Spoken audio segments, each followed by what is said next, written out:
जय हिंद प्यारे बच्चों, कैसे हैं आप सभी। मैं अमरेंद्र श्रीवास्तव, आपका अपना गुरु, आपके अपने परिवार खान ग्लोबल में स्वागत करता हूं। उम्मीद करता हूं सारे बच्चे मस्त होंगे, बढ़िया पढ़ाई चल रही होगी, जानदार शानदार लाजवाब।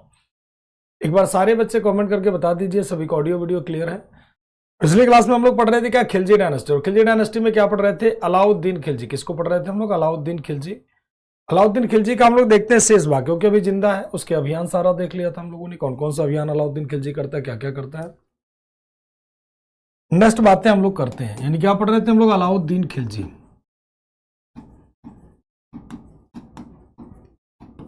अलाउद्दीन खिलजी,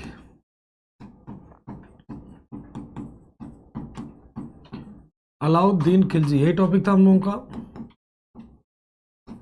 इसका हम लोग देखते हैं क्या, शेष भाग यानी रिमेनिंग पार्ट देखते हैं हम। इसका देखते हैं कौन सा भाग, तो शेष भाग इसका देखते हैं। ठीक,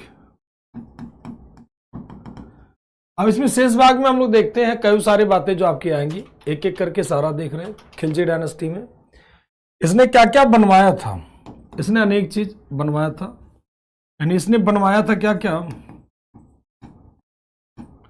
अच्छा चलो पहले मार्केट कंट्रोल पॉलिसी देख लेते हैं। दीवाने रियासत,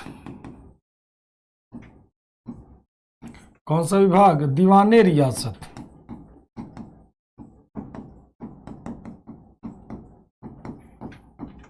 दीवाने रियासत विभाग की स्थापना किसके द्वारा कराई गई, अलाउद्दीन खिलजी के द्वारा। ठीक, अलाउद्दीन खिलजी के द्वारा कौन सा डिपार्टमेंट बनाया जाता है, दीवाने रियासत। ये क्या था, ये किसके द्वारा, तो स्टार्ट करता है कौन, अलाउद्दीन खिलजी। अलाउद्दीन खिलजी, और ये कौन सा डिपार्टमेंट था, तो ध्यान रखिएगा ये रेवेन्यू डिपार्टमेंट था, या कॉमर्स डिपार्टमेंट कह लीजिए, कॉमर्स डिपार्टमेंट। यानी क्या, वाणिज्य विभाग था।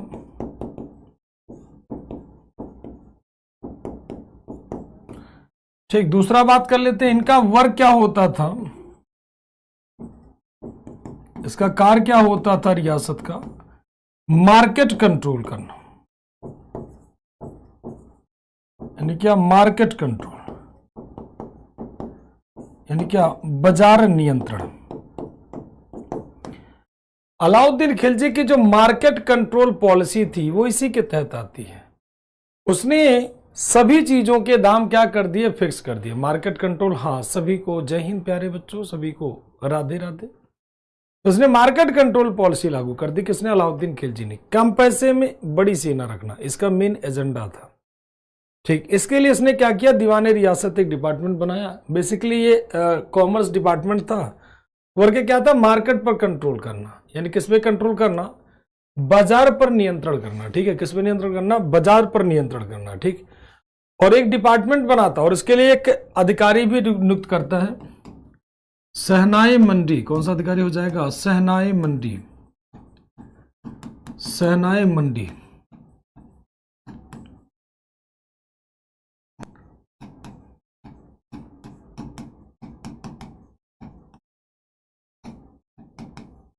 देखो सहनाई मंडी क्या हो जाएगा, मार्केटिंग ऑफिसर होता है। किसके द्वारा अपॉइंट किया गया, अपॉइंटेड बाय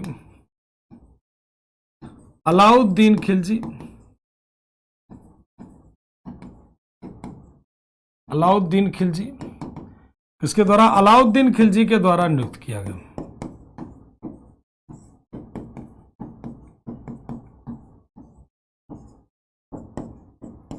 अलाउद्दीन खिलजी के द्वारा क्या किया गया, नियुक्त किया गया। इसका काम क्या था, इसका कार्य क्या था, तो बाजार का निरीक्षण करना, बाजार का निरीक्षण करना।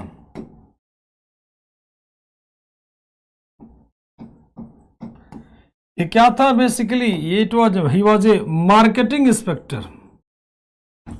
यानी क्या, तो बाजार नियंत्रण का अधिकारी।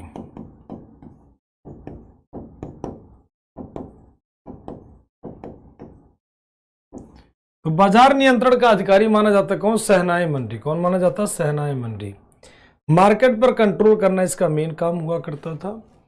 और अलाउद्दीन खिलजी काम क्या होता था? अलाउद्दीन खिलजी ने पूरी तरह से हर एक चीज के दाम कम कर दिए। जैसे मान लीजिए आज 100 रुपए केजी राइस मिल रहा है, अलाउद्दीन खिलजी ने कहा अब राइस आपको 1 रुपए में 100 केजी राइस मिल।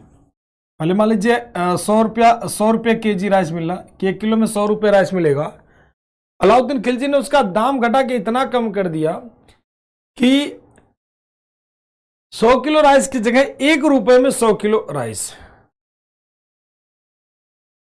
ठीक, 1 रुपए में कितना राइस? 100 KG rice.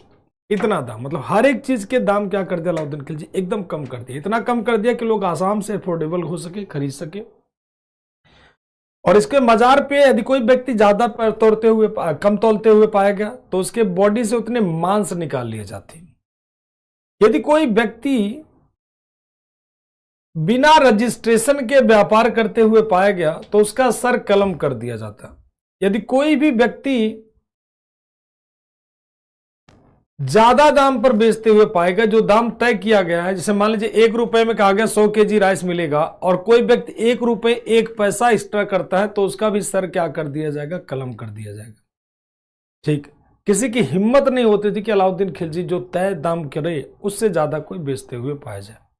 अगर उससे ज्यादा कोई बेचते हुए पाया जाता तो सर कलम कर देता था। तो ये अलाउद्दीन खिलजी की पूरी मार्केट कंट्रोल पॉलिसी हुआ करती थी। शहनाई मंडी नियुक्त करता था। इसके बाद और बात कर लेते हैं हम लोग। शहनाई मंडी हो गया आपका और दीवाने रियासत हो गया। नेक्स्ट अगर बात कर लेते हैं, अगले पॉइंट की बात कर लेते हैं, तो सारा नियुक्त करता है। अलग अलग मार्केट, तो ध्यान रखिएगा बाजार नियंत्रण। ये जो पॉइंट हम लोग पढ़ रहे हैं क्या है? ये तो दोनों पॉइंट जो पढ़ रहे हैं ना, अलाउद्दीन खिलजी का बाजार नियंत्रण व्यवस्था पढ़ रहे हैं, ध्यान रखना। बाजार नियंत्रण व्यवस्था मतलब मार्केट कंट्रोल पॉलिसी देख रहे हैं, बाजार नियंत्रण सिस्टम जो देख रहे हैं अलाउद्दीन खिलजी का। ठीक, और क्या करता था? अलग अलग मार्केट, अलग अलग बाजार बना देता है। जैसे किसके बाजार अलग अलग? Different type of market. जैसे सराय अदल, गल्लाए मंडी।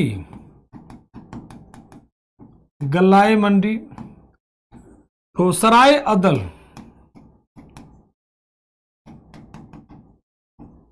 अदल होता, गल्लाए मंडी होता था, गल्लाए मंडी। इसके अलावा और भी होते हैं, जैसे घोड़ों का बाजार अलग बना दिया गया, घोड़ों का बाजार, दासों का बाजार और जानवरों का बाजार अलग कर देता था।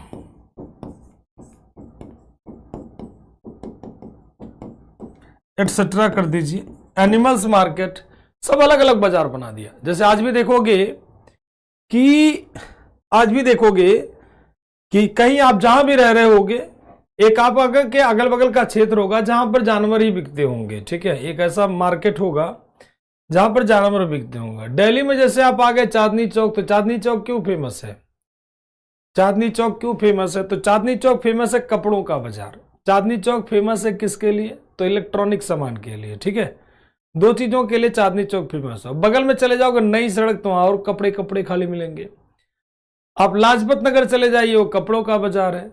ठीक, उसमें भी अलग अलग है, कहीं पर फीमेल्स के लिए ज्यादा कपड़ा ढंग का मिलता है, कहीं कहीं मेल्स के लिए। सरोजनी नगर चली जाइए, वो महिलाओं का बाजार है, मतलब महिलाएं खूब वहां से कपड़े परचेज करती हैं, सस्ते भी हैं महंगे भी हैं। तो सब जगह का अलग अलग बाजार है। ठीक है, तो उसी तरह से गांव में भी देखोगे अलग अलग बाजार होता है। जैसे कहीं के गांव वहां पे छोटा जो बाजार लगता है, वहां पर भी देखोगे एक किनारे मुर्गा कटता है, एक किनारे आदमी कुछ और बेचता है।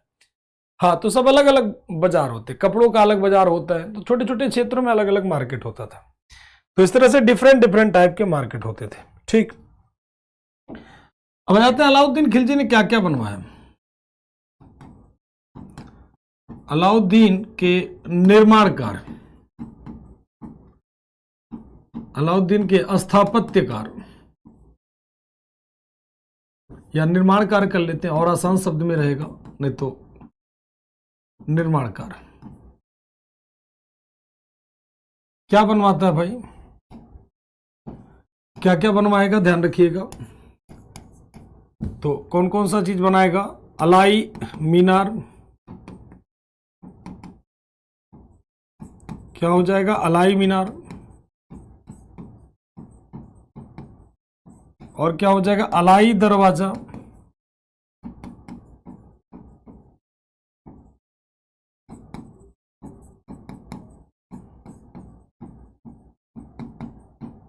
अलाई दरवाजा, और क्या हो जाएगा हजारा सतून महल,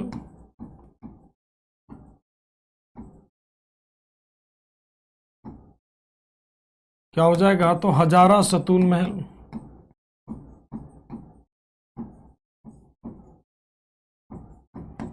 और क्या हो जाएगा जमैयते खाना मस्जिद,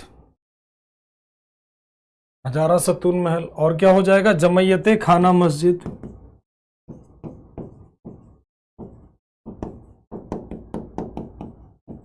जमैयते खाना मॉस्क्यू,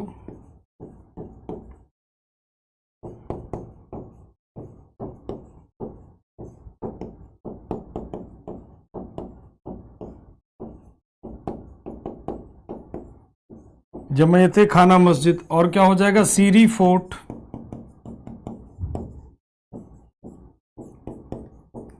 यानी क्या तो सीरी का किला,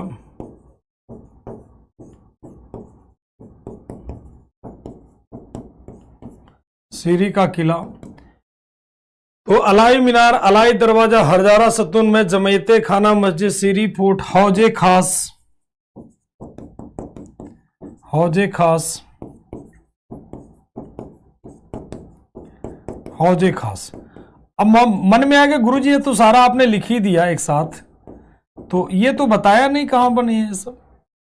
भाई ये तो आपने लिख दिया कितने सारे प्लेस भी, तो अच्छा प्लेस भी लिख दे, तो प्लेस सारा लिख रहे, टेंशन ना लो। ये सारा का सारा जो बिल्डिंग बना, ये सारा का सारा बिल्डिंग कहां पर है, तो ये सारा का सारा बिल्डिंग कहां पर है, दिल्ली में। कहां पर, तो दिल्ली में। ये सारा का सारा मोनूमेंट्स कहां पर है, दिल्ली में, ठीक है। ये सारा का सारा दिल्ली में है, जितने भी मोनूमेंट्स हैं सारा का सारा मोनूमेंट्स कहां पर है, सारा का सारा दिल्ली में, ठीक। कहां पर है, तो दिल्ली में, ठीक है।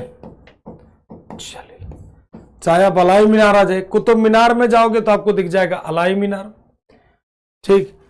अलाई दरवाजा, अगर इसका इमेज मैं आपको काट के दिखा दूं तो बड़ा मस्त वाला है, ठीक।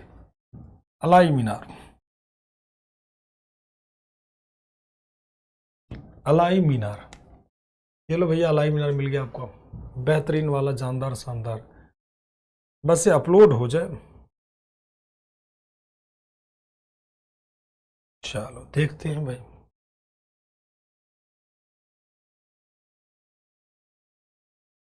ये देखिए, ये है अलाई मीनार। जो बच्चे कुतुब मीनार आप में से आए होंगे वो बढ़िया उनको समझ पाएंगे और अच्छे से, ठीक ठीक। उसी तरह से अलाई दरवाजा, अभी दोनों दिखा दे रहे हैं।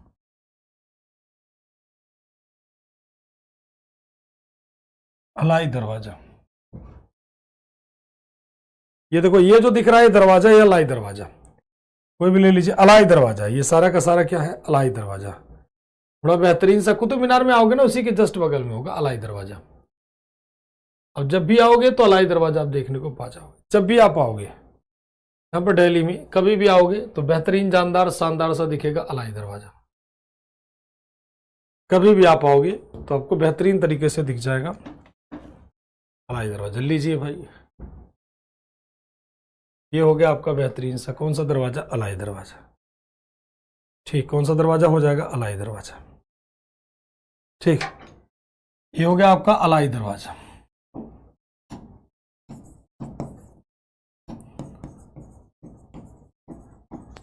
अलाई दरवाजा, और ये हो गया क्या, अलाई मीनार। ये हो गया क्या, अलाई मीनार। ये कहां पर है, तो ध्यान रखिएगा, कुतुब कॉम्प्लेक्स दिल्ली। कुतुब कॉम्प्लेक्स कहां पर, तो दिल्ली में, ठीक है। और ये भी कहां पर होगा, तो कुतुब कॉम्प्लेक्स दिल्ली में। कुतुब कॉम्प्लेक्स कहां पर, तो दिल्ली में। दिल्ली के कुतुब मीनार में। तो अलाई मीनार, अलाई दरवाजा, हजारा सतुन महल, जमैते खाना मस्जिद, ये सारा का सारा कहां पर होगा? दिल्ली में। सभी का क्लियर है? चलिए तो ये सारा का सारा हो जाता है कहां पर? दिल्ली में। ठीक है, आओगे तो बेहतरीन देखने को पा जाओगे दिल्ली में खूब बढ़िया से। गुरुजी ये क्यों बनवाया? अरे यार सब कोई ना कोई, जब राजा बनोगे ना, जब आपके पास खूब पैसा आ जाएगा ब्रेन तिवारी जी, तो क्या करोगे? ज्यादा पैसा होगा तो क्या करोगे? या तो गरीबों में दान करोगे। अभी तो गरीबों में 1 रुपया दान नहीं कर रहे होगे, हो सकता है 2-4 रुपए कर रहे होगे अपनी क्षमता के हिसाब से। 1 रुपए का मतलब मेरा ये कहना है कि जब तक आप कमाओगे नहीं तब तक कितना दान करोगे? अरे महीने का 100 रुपया मान लें, इससे ज्यादा दान करोगे नहीं। और जब आप कमाने लगोगे तब आपके पास दान करने की क्षमता आ जाएगी। 1000 दान करोगे, 2000 दान करोगे, जरूरत पड़ेगी तो हो सकता है पूरी वेतन दे दो। भाई कहीं ना कहीं समय के हिसाब से डिपेंड करता है, क्योंकि अभी कहीं ना कहीं मदर फादर ब्रदर में से कोई ना कोई पढ़ा रहा होगा या खुद से कमा के पढ़ रहे होगे। लेकिन जब आपके पास एक्स्ट्रा पैसा आएगा तो कुछ ना कुछ तो बनवाते रहोगे, ठीक है, कुछ ना कुछ करवाते रहोगे। और मान लीजिए खूब पैसा आ जाए तब क्या करोगे? तो कुछ ऐसी यादगार चीजें बनवाओगे कि लोगों को आप जीवन भर आपको याद रखें। ठीक सर, हिस्ट्री के लिए कौन सी बुक लेनी? कोई बुक नहीं लेनी है दीपक हिस्ट्री के लिए। आराम से मस्त होकर के क्लास पढ़ो, नोट्स बनाओ और मस्त होकर के एंजॉय करो। ठीक है, फिर भी आपको बुक पढ़ना है तो एनसीईआरटी कहीं भी ले लो, तो उससे आप अपना बेस बना लो। बाकी आपको पूरा यहां मिल जाएगा, आपको अलग से पढ़ने की कोई नीड नहीं है। ठीक है, कल से जिंदा मार दें, अभी थोड़ी देर रुक जाओ फिर मारते हैं इसको। इसने क्या किया था? 2-3 तरह के टैक्स लागू किया था। अगर बात कर लें कर की, इसने टैक्स लागू किया था। कौन सा टैक्स यानी कर? कौन सा कर लगाता है? तो घराई tax, tax imposed by Alauddin Khilji, tax imposed by Alauddin Khilji.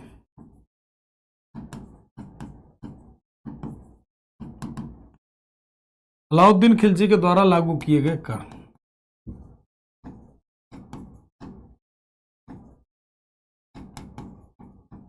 Alauddin द्वारा, अलाउद्दीन का मतलब खिलजी ले लो, खिलजी द्वारा लागू किया गया कर, लागू किया गया कर। कौन सा कर लागू करता है? सिंपल सा लॉजिक हो जाता है। तो क्या कर लागू करेगा? सिंपल सा लॉजिक हो जाएगा। तो घराई टैक्स, यानी कौन सा कर? तो घराई कर, घराई कर। दूसरा कर क्या होता है? तो चराई कर। अब देखो घराई टैक्स, चराई टैक्स, इसको ट्रांसलेट भी ऐसे ही करोगे, घराई टैक्स, घराई टैक्स। अब इसको ट्रांसलेट कर रहे हैं चराई टैक्स। अब इसको ट्रांसलेट कर रहे हैं, यानी इसे कह सकते हो क्या? तो हाउस टैक्स। और चराई का मतलब जो होता है, जो कह लीजिए चराई कर का मतलब हो गया जो पास्चर भूमि होता है। ठीक, तो चराई कर का मतलब अगर हम बात कर लेते हैं, चराई कर कौन सा कर होता था? तो जो चारागाह भूमि पर कर लगता था उसे कहते हैं। तो इसे कहते हैं कौन सा टैक्स? तो ग्रासलैंड टैक्स, यानी घासी की भूमि का वाला कर, घास भूमि पर कर। और ये घर पर लगने वाला कर हो जाता था। इसके अलावा इसने क्या किया?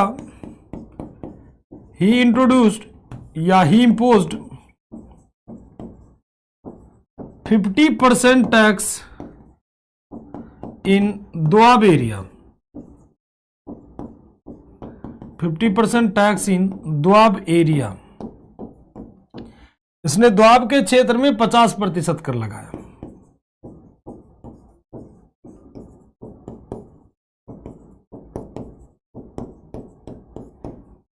इसने दोआब क्षेत्र में 50% कर लागू किया। कितना परसेंट कर लगाया? 50%। दोआब का मतलब होता है जहां दो नदियों का मिलन हो रहा। ठीक, जहां पर दो नदियों का मिलन हो रहा, दो नदियों का मिलन होता है उसे कहते हैं दोआब क्षेत्र। दोआब का मतलब हो जाता है यहां पर कौन से क्षेत्र से? तो मैं आपको लिख दे रहा हूं। दोआब का मतलब बंगाल, और क्या हो जाएगा, बिहार, और ये सारे क्षेत्र हो जाते, बंगाल, बिहार, ये सब क्षेत्र हो जाते हैं आपके किसमें, तो द्वाब सेक्टर के अंतर्गत में आते हैं। ठीक है, चलिए, तो घराई कर, चराई कर। इसने दाग और हुलिया प्रथा भी लागू की। सेना के लिए क्या करता, आर्मी के लिए, आर्मी रिफॉर्म, यानी क्या, सैन्य सुधार। सैन्य सुधार की दिशा में क्या करता है ये, तो कुछ चीजें लागू करता है। क्या करता है सैन्य सुधार की दिशा में, तो ध्यान रखिएगा, अगर आर्मी रिफॉर्म की जब बात आती है तो उसके लिए क्या करेगा, ये सैन्य सुधार के लिए क्या करेंगे महोदय, अलाउद्दीन खिलजी महोदय क्या करेगा सैन्य सुधार के लिए। तो सैन्य सुधार के लिए क्या करेगा, सबसे पहले सैलरी जो होगा वो किस में देगा, कैश में,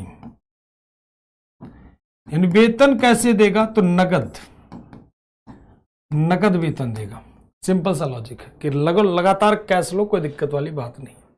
हाँ, कैश सैलरी देगा भाई, सिंपल सा बात, अगर आपको नगद पैसा मिल जाए तो क्या दिक्कत है, क्या पूछने है। और क्या करता है, दाग और हुलिया सिस्टम लागू किया, स्टार्टेड दाग एंड हुलिया सिस्टम, दाग एंड हुलिया सिस्टम। कौन सा प्रथा शुरू करता है, दाग और हुलिया प्रथा की शुरुआत,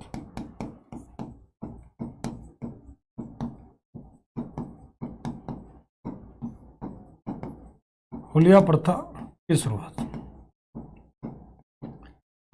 दाग का मतलब क्या हो गया, घोड़ों को दागना। दाग का मतलब क्या होता है, घोड़ों को दागना, घोड़ों को दागना। हुलिया का मतलब हो गया सैनिक का डिटेल रखना, सैनिक का वर्णन रखना। सैनिक का डिटेल का मतलब हो गया कि विस्तृत ब्यौरा रखना, मतलब सैनिक का पूरा डिटेल रखना कि सोल्जर दिखता कैसा, हरा दिखता, नीला दिखता, पीला दिखता, कैसे दिखता है। ठीक, तो ये सारे के सारे काम करता है किस में, तो सैन्य सुधार में। क्या करता है, सैन्य सुधार में करता है। ठीक, सिंपल सा लॉजिक होगा, तो सैन्य सुधार में करता है। ठीक, तो यहां तक की बातें आपकी आंखें क्लियर हो जाती है कि सैन्य सुधार में क्या, नगद वेतन दे रहा। दाग और हुलिया, दाग का मतलब घोड़ों को दागना, हुलिया का मतलब सैनिक का डिटेल रखना कि सैनिक कैसा दिखता, हरा दिखता, नीला दिखता, पीला दिखता है, ताकि कोई भी हो। इसके दरबार के विद्वान कौन होते थे, अलाउद्दीन खिलजी, बड़ा खतरनाक आदमी था। और क्या करता है भाई, इसके दरबारी विद्वान कौन था, कोर्ट स्कॉलर,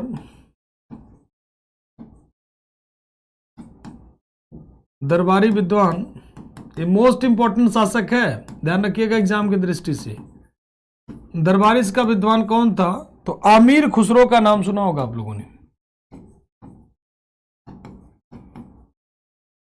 आमीर खुसरो को क्या कहते हैं,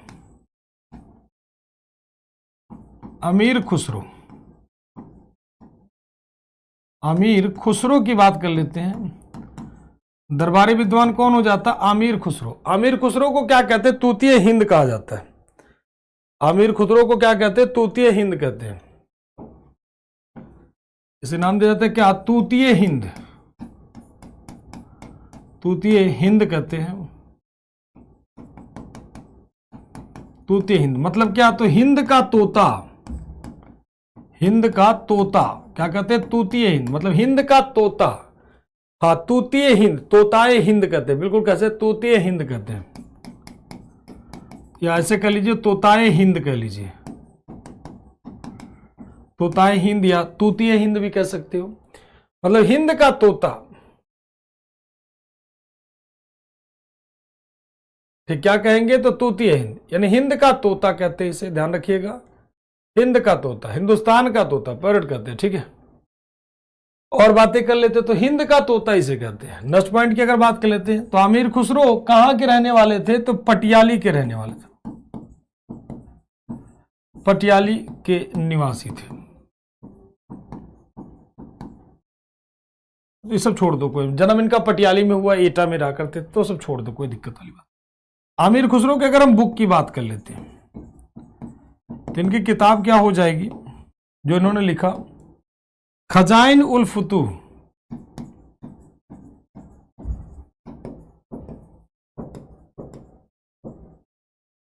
क्या हो जाएगा? तो खजाइन उल फुतूह।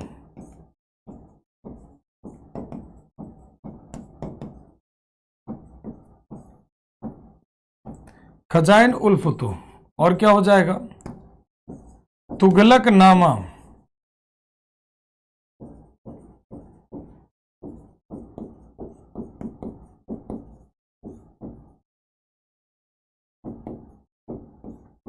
तुगलक नामा। और क्या हो जाएगा? आशिका।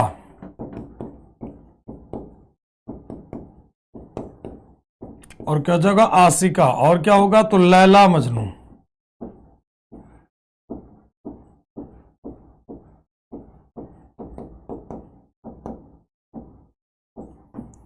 और क्या हो जाएगा? नूह सिपिर।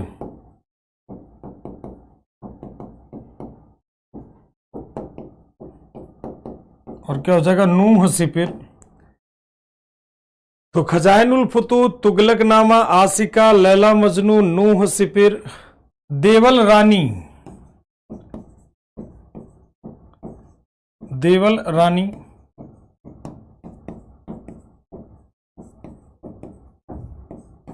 देवल रानी, ये सारी की सारी उपमाएं किसकी हो जाएंगी? आमिर खुसरो की। ठीक, ये सारी की सारी हो जाएगी किसकी? आमिर खुसरो। आमिर खुसरो के बारे में एक और चीज है, कौन से? तो चिश्ती संप्रदाय के अनुयायी थे।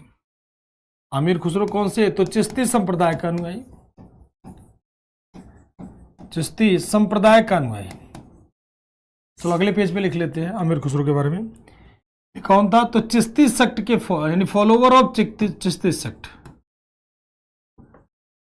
फॉलोवर ऑफ चिश्ती सेक्ट यानी क्या? चिश्ती संप्रदाय का अनुयायी।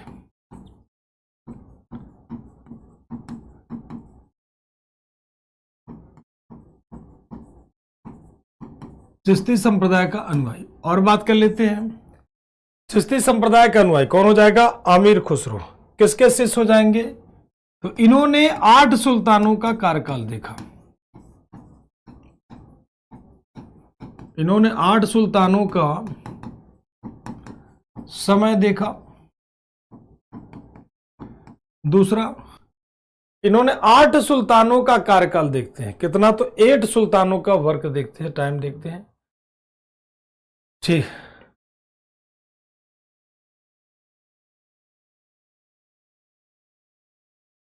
तो इन्होंने 8 सुल्तानों का कार्यकाल देखा। तो ये सारी की सारी बातें आ जाती है किसके बारे में? आमिर खुसरो। किसके शिष्य हो जाते हैं? निजामुद्दीन औलिया के शिष्य। निजामुद्दीन औलिया के शिष्य। औलिया के शिष्य। तो ये सब बातें हो जाती है किसके? आमिर खुसरो। फिर से देख लीजिए, आमिर खुसरो को तोतिए हिंद कहते हैं। इन्होंने खजाइन उल फुतूह लिखा जिसमें अलाउद्दीन खिलजी की फतह के बारे में है। ठीक। दूसरा, तुगलक नामा, आशिका, लैला मजनू, नूह सिपिर, देवल रानी। इसमें देवल रानी वाली कहानी जो कल सुनाया था वो वाली कहानी इसमें पूरी है।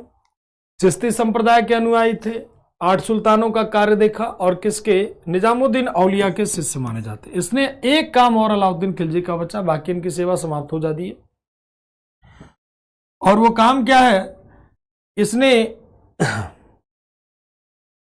यहां तक सभी का क्लियर है? एक बार बता दीजिए, यहां तक सभी का क्लियर है? लैला मजनू फिर कभी जान लेना।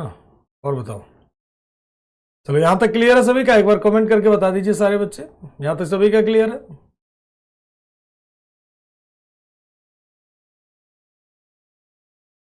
चलिए, ऋषिता यस सर क्लियर। बाकी बच्चे बताएं फटाफट, जल्दी से बताएं, सभी का क्लियर है ना? खुशी yes sir clear. Clear sir. Sonu, Jalaluddin, Abbas very good बेटे। मोहम्मद नईम, प्रिंस, गोविंद, अंशुल, रागनी 100% clear sir. Rahul yes sir understood. Yes sir clear sir. ये आप पर आ जाए लगभग मान के चलो। प्रतिमा स्टेबल बॉय। चलिए, विक्रम जी का, अनुज जी का, गज्जे सुजर, भोला, आरवी, सलित, ललित। चलिए, विशाल, राहुल, प्रथम, केजीएस, हरिया, रोहित, सुजल, ऋषिता, संदीप, पूजा, दया, शुभम, मनीष, सभी का क्लियर। बहुत बढ़िया।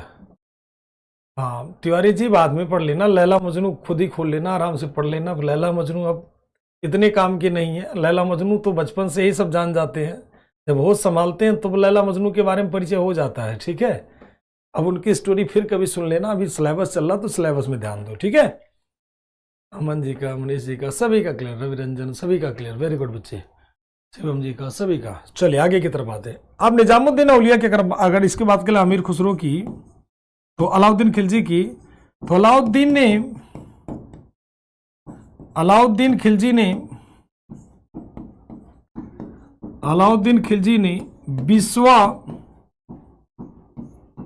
बिस्वा लागू किया। किसके लिए? तो कृषि भूमि हेतु, यानी कि ऐसे कह लीजिए भूमि हेतु बिस्वा लागू किया। किसके लिए? भूमि हेतु, यानी फॉर भूमि के मापन हेतु कह लीजिए, भूमि हेतु कह लीजिए, कोई बात नहीं, या कृषि भूमि हेतु कह लीजिए, कृषि भूमि का भूमि हेतु कह लीजिए, ये ठीक रहेगा, क्योंकि सभी तरह के भूमि प्रयोग होते थे। मतलब भूमि को मापने के लिए क्या करता है? बिस्वा प्रयोग करता है। बिस्वा कहते हैं ना, 10 बिस्वा है, 20 बिस्वा है, तो एक मेजरमेंट यूनिट के रूप में बिस्वा लागू करते हैं। ठीक, उसे बिस्वा। चलो बड़ा देर जिंदा रह लिया यार, कल से जीवित है। अब इसकी कहानी खत्म करते हैं, बड़ा देर से जिंदा है तो मार देते हैं हम। Death and टूम of Alauddin Khilji, बड़ा देर से जिंदा है। ठीक है, और आप लोग भी मना रहे थे कब मार दिया जाए भाई। चलो अंतिम संस्कार करते हैं इसका। मृत्यु और मकबरा कब होगा? तो 1316 में। कहां पर? दिल्ली में। अब इसमें 2 शब्द आता है। पहला, इसकी मृत्यु के 2 चीजें माने थे। एक तो होता है कि मृत्यु इसकी नॉर्मल हो गई, तो नॉर्मल वाला लोग कम मानते हैं। तो कुछ लोग कहते हैं इसकी मृत्यु कैसे हुई, तो मृत्यु के कारण की अगर हम बात कर ले,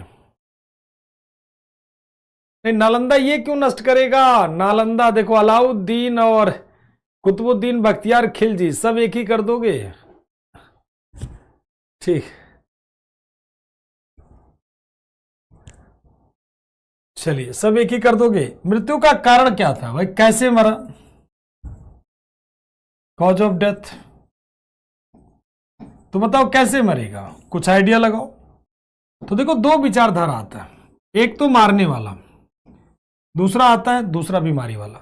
एक तो कहा जाता है, कुछ लोग कहते हैं कि इसको मार दिया गया। किसके द्वारा मारा गया? तो मारने वाली जब बात आएगी, कौन मारेगा, तो वहां पर जब बात आएगी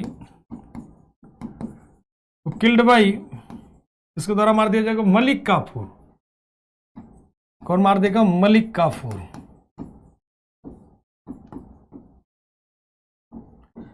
बट यहां खूब बड़ा सा क्वेश्चन मार्क लगा रहे हैं, मलिक काफूर द्वारा मारा गया, काफूर द्वारा मारा गया। लो यहां पर बड़ा सा लगा दे। दूसरा, कुष्ठ रोग से मरता है, कुष्ठ रोग से, यानी क्या? तो लेप्रोसी। ठीक, लेप्रोसी रोग से, यानी क्या? कुष्ठ रोग से मरता है, कुष्ठ रोग से। हाँ, कुछ लोग कहते हैं कुष्ठ रोग से मर गया। कुष्ठ जानते हो, कुष्ठ रोग, तो कुष्ठ रोग से मर गया। 2 चीजें विचारधारा आती है। तो एक, कुछ लोग कहते हैं कुष्ठ रोग, कुछ लोग कहते हैं, तो इसीलिए कभी नहीं पूछा जाता कैसे मारा। अगर पूछेगा कौन मारा, तो ध्यान रखना मलिक काफूर।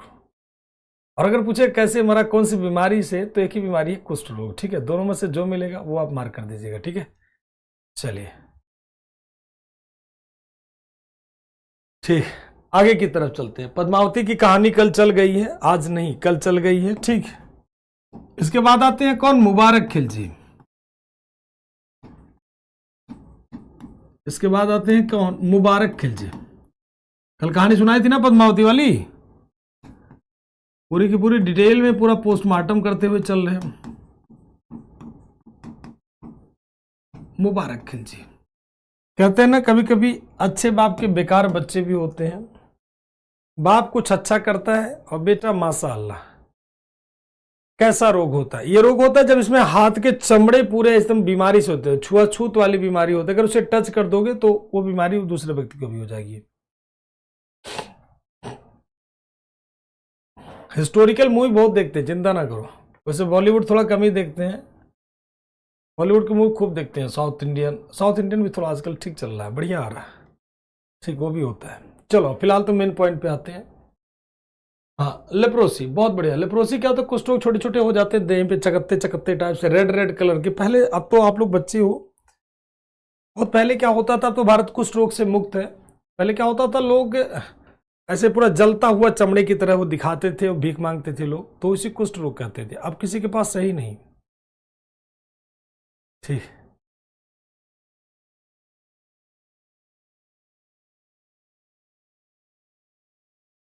नहीं, रानी पद्मावती की कोई इमेज वैसे नहीं है, तो कहां से रानी पद्मावती को देख पाओगे।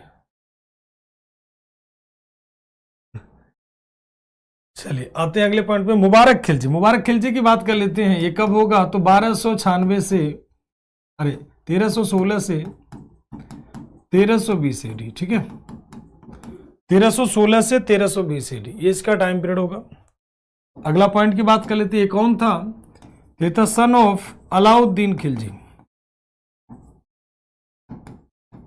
सन ऑफ अलाउद्दीन खिलजी, यानी किसका बेटा, बेटा तो अलाउद्दीन खिलजी का पुत्र। चलो तो जान ही लोगे, इतना तो लिख ही लोगे यार।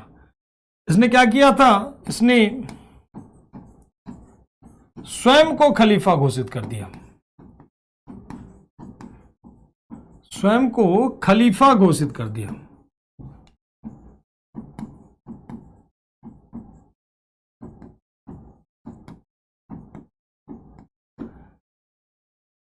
इसने स्वयं को क्या डिक्लेयर कर दिया, खलीफा।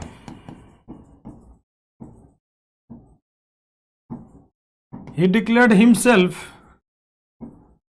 as a खलीफा। इसने स्वयं को क्या घोषित कर दिया, खलीफा। कहता कोई खलीफा वलीफा नहीं, मैं ही खलीफा हूं, कोई खलीफा वलीफा नहीं होगी, मैं ही खलीफा हूं। तो अपने आप को खलीफा घोषित करने वाला व्यक्ति कौन हो जाएगा, तो ध्यान रखिएगा, मुबारक खिलजी, ठीक है। अब इसकी हरकतें इतनी खतरनाक थी कि मैं इसे क्लास में बयान नहीं कर सकता हूं, ठीक, इतना बेकार था इसकी हरकतें कि इसकी क्लास को, मतलब क्लास में मैं उसे बोल नहीं सकता। फिर भी इतना जान लो कि इतना बेकार आदमी था, इतना बेकार आदमी कि दरबार में बिना कपड़े के चला जाया करता था, और कभी कभी महिलाओं के ड्रेस पहनता था, बुर्का पहन के जाता था। और जब दरबार ऐसे रोकते तो फिल्मी अंदाज में बुर्का हटाता, और उसी बुर्के में पहन करके महिलाओं का, उसी में अपना दरबार चलाता था। बेकार आदमी था। इसकी हत्या इसी के मंत्री ने कर दिया, और वो कौन होता, तो नसरुद्दीन खुसरो साहब। He was killed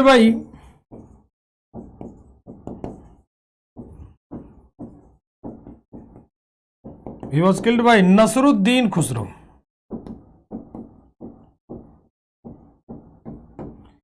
इसकी हत्या नसरुद्दीन खुसरो ने किया।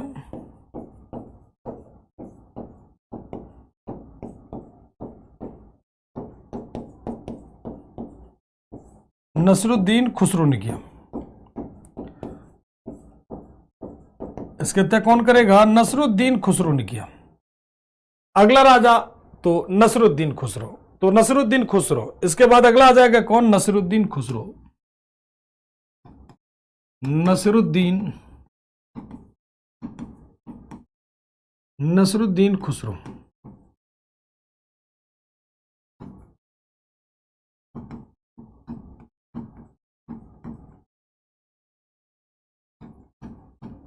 नसरुद्दीन खुसरो, इसका टाइम पीरियड क्या होगा, 1320 में, 1320 एडी में। ये क्या माना जाएगा, लास्ट रूलर।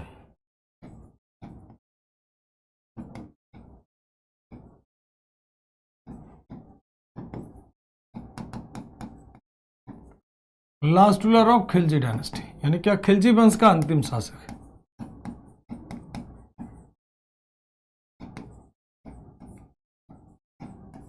खिलजी वंश का अंतिम शासक, खिलजी वंश का अंतिम शासक, ठीक है। तो लास्ट रूलर माना जाएगा कौन सी डायनेस्टी का, खिलजी वंश का अंतिम शासक। और इसकी हत्या कौन कर देगा, Ghazi Malik, Ghiyasuddin Tughlaq. He was killed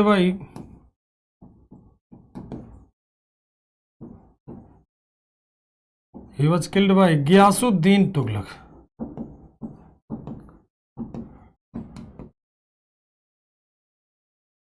इसकी हत्या गयासुद्दीन तुगलक ने किया।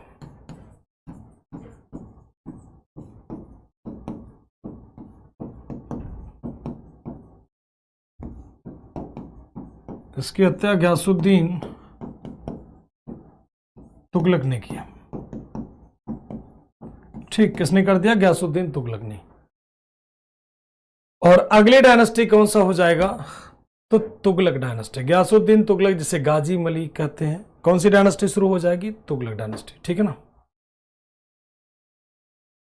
तो ये बेकार आदमी नसरुद्दीन खुसरो, इसके हत्या। अंतिम खिलजी वंश का अंतिम शासक कौन हो जाएगा? तो ध्यान रखिएगा, आपसे पूछता है तो नसरुद्दीन खुसरो। और इसकी हत्या कर देगा कौन? ठीक, तो कौन हो जाएगा? तो ध्यान रखना कौन सी? तो तुगलक, गयासुद्दीन तुगलक ने। ठीक है, चलिए इसके बाद और बात कर लेते हैं कौन हो जाएगा, कौन सी डायनेस्टी? तुगलक डायनेस्टी।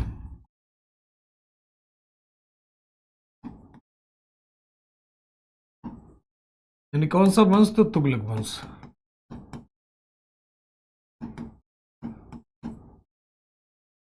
तुगलक वंश का टाइम की बात करोगे तो 1320 से 1412 एडी ऑब्लिक 1414 एडी। ये क्या होगा? जब अंतिम शासक पढ़ेंगे उसके बाद बनाएंगे। पहला शासक हो जाएगा कौन? गयासुद्दीन तुगलक।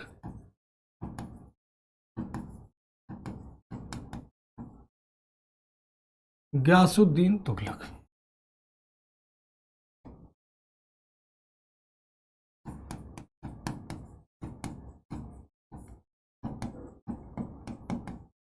गयासुद्दीन तुगलक। देखते हैं भाई गयासुद्दीन तुगलक के बारे में। सबसे पहले आते हैं, इसका टाइम पीरियड क्या था? इसका टाइम पीरियड क्या होगा? तो इसका टाइम पीरियड होगा 1320 से 1325 तक। और बात कर लेते हैं, इसे कहते हैं founder of Tughlaq dynasty.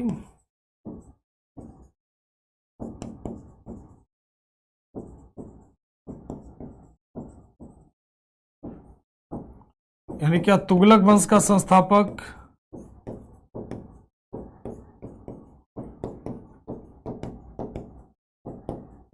Tughlaq वंश का संस्थापक। और इसका टाइटल क्या होगा? मतलब इसकी उपाधि क्या होगी? तो गाजी की। कौन सी उपाधि लेगा? गाजी। गाजी मलिक का दर्जा किसे दिखा जाता? तो गयासुद्दीन तुगलक को। ठीक, क्या हो जाएगा? गयासुद्दीन तुगलक को। ठीक, तो गाजी की उपाधि लेगा। और एक गद्दी पर बैठते क्या क्या बनवाएगा, क्या क्या करवाएगा? तो एक फोर्ट का नाम सुना होगा आपने, तुगलकाबाद फोर्ट। ठीक, कौन सा फोर्ट बनवाता? तुगलकाबाद फोर्ट बनवाता। कौन सा फोर्ट बनवाता? तुगलकाबाद फोर्ट। ठीक है, तो इसने क्या बनवाया था? He built Tughlaqabad fort.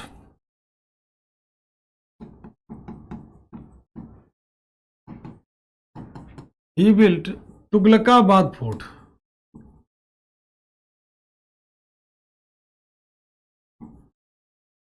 Tughlaqabad fort कहां पर? तो इन दिल्ली। इसने दिल्ली में तुगलकाबाद किले का निर्माण करवाया।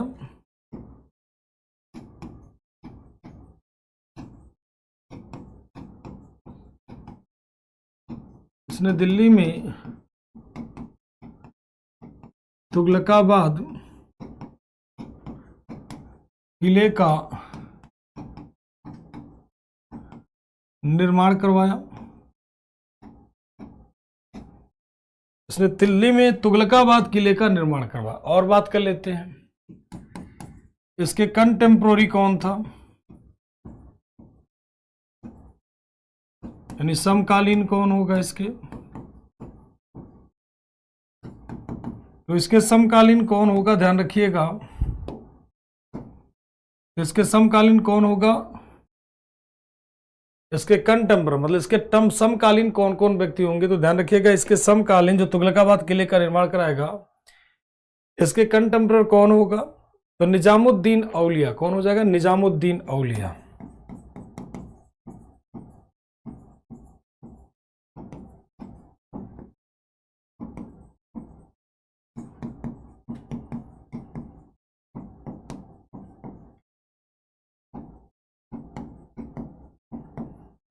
निजामुद्दीन औलिया, ध्यान रखिएगा कौन हो जाएंगे, निजामुद्दीन औलिया। औलिया क्या थे, तो चिश्ती संप्रदाय के सूफी संत माने जाते हैं,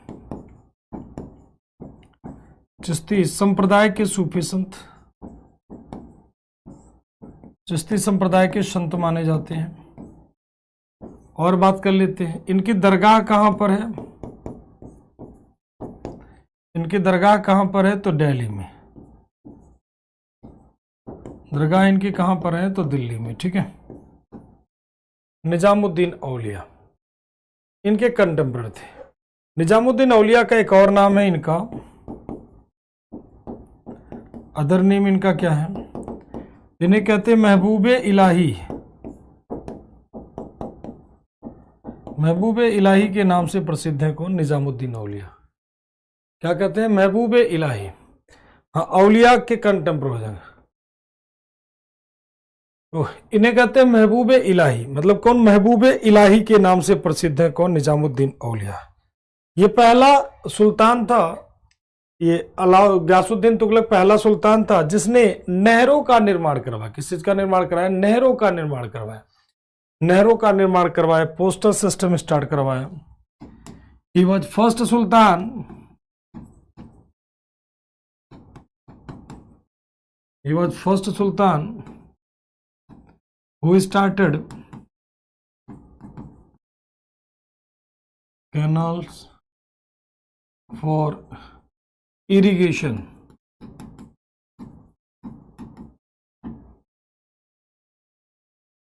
यह पहला सुल्तान था, पहला सुल्तान था जिसने सिंचाई के लिए नहर का निर्माण करवाया, सिंचाई के लिए नहर का निर्माण करवाया।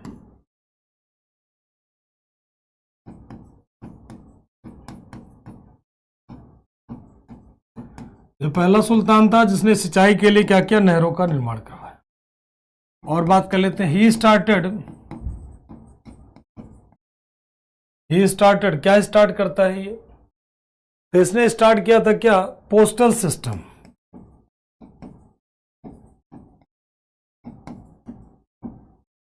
इसने डाक व्यवस्था की शुरुआत करी।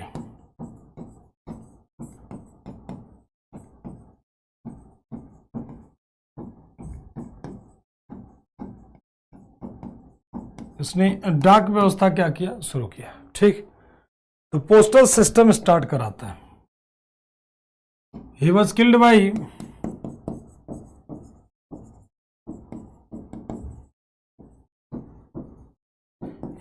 बाई मोहम्मद बिन तुगलक।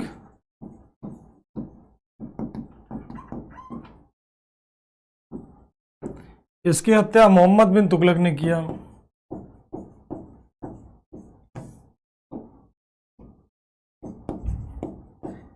इसकी हत्या मोहम्मद बिन तुगलक ने किया। अब इसकी पूरी कहानी हम आपको सुनाते हैं कि मारा जाता है, क्या होता है। देखो दो चीजें होती हैं, ध्यान से सुनिएगा, दो चीजें होती हैं, ठीक। वो कई लोगों के कंटेम्पररी होंगे लेकिन प्रॉपर वो में गयासुद्दीन तुगलक के माने जाते हैं। इन्होंने 7 सुल्तानों का कार्यकाल देखा, निजामुद्दीन औलिया जी ने, इन्होंने 7 सुल्तानों का कार्यकाल देखा, 7 सुल्तानों का कार्यकाल देखा, ठीक। लेकिन इससे विवादास्पद रहते हैं, इसीलिए इसका नाम लिखा जाता है, ठीक है। तो ये सारे पॉइंट आपके देखो, निजामुद्दीन औलिया, ध्यान से सुनिएगा, औलिया जी ने इसी के लिए हुनूज दिल्ली दुरस्त का, जैसे मान लीजिए थोड़ी देर के लिए ये हो गए निजामुद्दीन औलिया, ये हो गए कौन, निजामुद्दीन औलिया, ठीक। ध्यान से देखिएगा, ये हो गया बेटा निजामुद्दीन औलिया, और इधर में हो गया कौन, गयासुद्दीन तुगलक।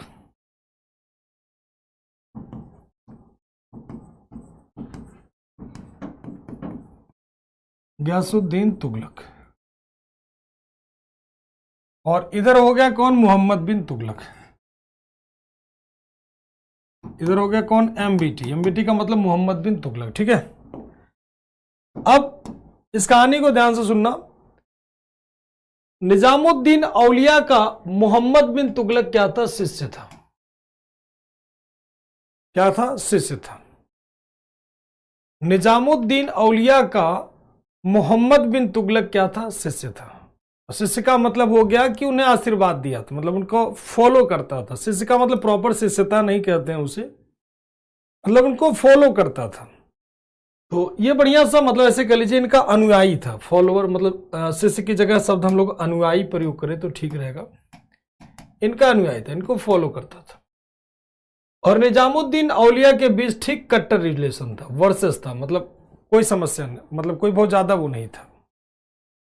एक बार गयासुद्दीन तुगलक गया था, कहां पर, बंगाल अभियान पे। कहां गया था, बंगाल अभियान पे गया हुआ था। तो जब ये बंगाल अभियान पे गया था तो निजामुद्दीन औलिया ने मोहम्मद बिन तुगलक को आशीर्वाद दिया कि आने वाले समय में तुम्हारी क्या हो जाएगी, डेथ हो जाएगी। आने वाले समय में क्या हो जाएगी, तुम्हारी डेथ आने वाले समय में तुम राजा बन जाओगे। मोहम्मद बिन तुगलक को आशीर्वाद देता है कि आने वाले समय में तुम राजा बन जाओगे और गयासुद्दीन तुगलक का तख्त ताउस चला जाएगा। यह बात पता चलती है किसको, गयासुद्दीन तुगलक को। तो गयासुद्दीन तुगलक कहता है कि मेरे डेली एब्सेंस में तुम मेरे खिलाफ षड्यंत्र रच रहे हो। आने दो डेली, मेरे बेटे को भड़का रहे हो कि वो गद्दी तख्ता अपना ले। तो आने दो डेली, फिर बताता हूं, तुम्हारे ऊपर भी कर लगाऊंगा। जो भी सूफी संत के नाम पे बचे हुए हो, तुम्हारे ऊपर भी कर लगाऊंगे। औलिया जी ने इसके लिए एक शब्द प्रयोग किया कि हुनूज दिल्ली दूरस्थ। हुनूज दिल्ली दूरस्थ, हुनूज दिल्ली दूरस्थ। सरकार दिल्ली अभी बहुत दूर है, पहले आओ तो सही, फिर अपना कर लगा लेना। तो जब ये पहुंचता है दिल्ली तो इसके स्वागत के लिए खूब बढ़िया सा लकड़ी का गेट बनवाया जाता है। क्या बनवाया जाता है, लकड़ी का गेट बनवाया जाता है स्वागत के लिए। कहां पर, तो अफगानपुर के पास। अफगानपुर के पास इसके स्वागत के लिए लकड़ी का गेट। ये जब पहुंचता है यहां पर तो ये इसके ऊपर गिर जाता है। जब पहुंचता है यहाँ पर बैठा होता है, स्वागत समारोह चल रहा होता है, फिर ये इसके ऊपर गिर जाता है, गयासुद्दीन तुगलक के ऊपर। कैसे गिरता है, क्योंकि बगल में मोहम्मद बिन तुगलक हाथी का परेड करवा देता है और ये गिरता है और इसकी कहानी क्या हो जाती है, खत्म हो जाती है। तो जब ये मरता तो कुछ लोग कहते हैं कि ये निजामुद्दीन औलिया जी ने श्राप दिया था इसलिए मर गया, क्योंकि सूफी संत थे ही। तो इतिहासकार श्राप व्राप को तो ज्यादा मानते नहीं है। कुछ लोगों ने कहा मोहम्मद बिन तुगलक ने षड्यंत्र किया था जिस वजह से गिर गया, क्योंकि बगल में हाथी का परेड करवा देता है इसलिए गिर गया, मर गया। तो कुल मिलाकर के फिलहाल गयासुद्दीन तुगलक मर गया। कैसे भी मरा। ठीक, अगर आपसे पूछता कि औलिया जी के श्राप के कारण मरने वाला सुल्तान, तो गयासुद्दीन तुगलक, ध्यान रखिएगा। अगर पूछता है कि मोहम्मद बिन तुगलक ने किसे मारा, तो भी आंसर आपका क्या हो जाएगा, गयासुद्दीन तुगलक। तो कोई भी ऐसा हो तो आप आराम से कर लीजिएगा, कोई दिक्कत आपको नहीं आएगी। तो सभी का क्लियर है, एक बार बता दीजिए। देखो, औलिया जी का अनुयायी था मोहम्मद बिन तुगलक और विरोधी था गयासुद्दीन तुगलक। एक बार गयासुद्दीन तुगलक महल से बाहर गया था तो औलिया जी ने मोहम्मद बिन तुगलक को आशीर्वाद दिया कि तुम कुछ समय में शासक बन जाओगे। इसे पता चलता है कि, और कहता है औलिया जी को मैसेज भिजवाता है कि आने दो दिल्ली, फिर लगा तुम्हारे ऊपर भी कर लगाता हूं, तुम मेरे अनुपस्थिति में मेरे बेटे को भड़का रहे हो। सिंपल सा बात है। हाँ, तो इसी के कारण से जब ये आता है तो स्वागत के लिए समारोह में इसका बढ़िया सा लकड़ी का गेट बनवाया गया था और लकड़ी का गेट गिरता है, इसकी कहानी क्या हो जाती, खत्म हो जाती। चलिए, रोहित जी क्लियर साहब, रवि रंजन वेरी गुड बच्चे सभी का, रागिनी, मुस्कान सभी का क्लियर, संतोष, शुभम, सुजल, संदीप सभी का क्लियर। ठीक, मेरे घर में 10 डोर है, वो तो अलाउद्दीन खिलजी के लिए कहेंगे। बहुत सारे शब्द अलाउद्दीन खिलजी के लिए कहते हैं। मेरे घर में 10 दरवाजे, अगर सुल्तान इधर से आएगा तो मैं पीछे से निकल जाऊंगा, क्योंकि अलाउद्दीन खिलजी का विरोध नहीं कर सकते है ना। पहले स्टेटमेंट ध्यान से पढ़ लिया करो, कहां कहां पर पूछा जाता है।